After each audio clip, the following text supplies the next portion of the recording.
மாப்பிள நீங்க கொஞ்சம் பொறுமையா இருங்க. பெருந்தேவி நீ உள்ள வா, உங்ககிட்ட நான் தனியா பேசணும். வாங்க. ஏன் பூபாலம், அப்பா அம்மாவை டைவர்ஸ் பண்ணிட்டா அப்பா சாப்பாட்டுக்கு என்ன பண்ணுவாரு? பாவம் நம்ம அப்பா இனிமே பிச்சை எடுத்துதான் சாப்பிடணும். இத்தனை நாளா ஒரே வீட்டுல பிச்சை எடுத்து சாப்பிட்டேன். இனிமே தெருவா பிச்சை எடுத்து தான் சாப்பிடணும். இந்த டைவர்ஸை ஒன்னாலதான் தடுத்து நிறுத்த முடியும். என்ன சித்தப்பா பண்ண சொல்றீங்க? பேசாம சொத்தை அவன் பேருக்கு மாத்தி எழுதிறேன். என்ன பேசுறீங்க சித்தப்பா? சொத்தெல்லாம் அவர் பேருக்கு எழுதி வச்சேன்னா ஒரே மாசத்துல குடும்பம் நடுத்தரவுக்கு வந்துடும். அவ்வளவுதான். நான் என்ன சொல்ல வரேன், நீங்க எதுவும் சொல்ல வேண்டாம். டைவர்ஸ் வாங்கிக்கிட்டு நடுத்தரவுல நின்னு சோத்துக்கு திண்டாடினா தான் அவருக்கு புத்தி வரும். அவர் ஏமா சோத்துக்கு திண்டாட போறாரு? உங்ககிட்ட இருந்து ஜீவனாம்சம் வாங்கி சாப்பிட்டு போறாரு. ஜீவனாம்சம் நான் கொடுக்கணும். கொடுப்பாங்க.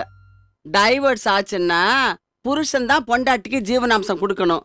பொண்டாட்டி புருஷனுக்கு ஜீவனாம்சம் கொடுக்கறது இல்ல, அதான் சட்டம். நீ சொல்றதெல்லாம் புருஷன் சம்பாதிச்சு பொண்டாட்டிக்கு வருமானம் இல்லாம இருந்தா தான். நம்ம வீட்டுலதான் எல்லாம் தலைகீழா இருக்கே. ஆஸ்தி பூரா உன் பேர்ல, புருஷன் அன்னக்காவடி. அதனால நீதான் அவருக்கு ஜீவனாம்சம் கொடுக்கணும். அப்படியே சொல்றீங்க? ஆமா. அது மட்டும் இல்ல, இது பாட்டன் சொத்து, இதுல எங்களுக்கும் பங்கு இருக்குன்னு பிள்ளைகளை தூண்டி விட்டு கேஸ் போட்டாருன்னு வச்சுக்க, ரொம்ப சிக்கலா போயிடும்.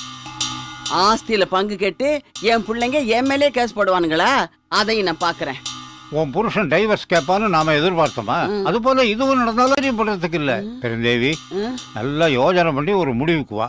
நான் போய் மாப்பிள்ளைய சமாதானப்படுத்துறேன். நல்லா யோஜனை பண்ணு. என்ன குழப்பறாரு போட்டு என்ன? என்ன பண்றது?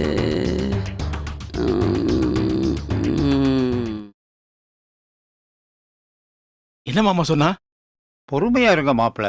அவளுக்கு நிறைய புத்தி சொல்லிட்டு வந்திருக்கேன்.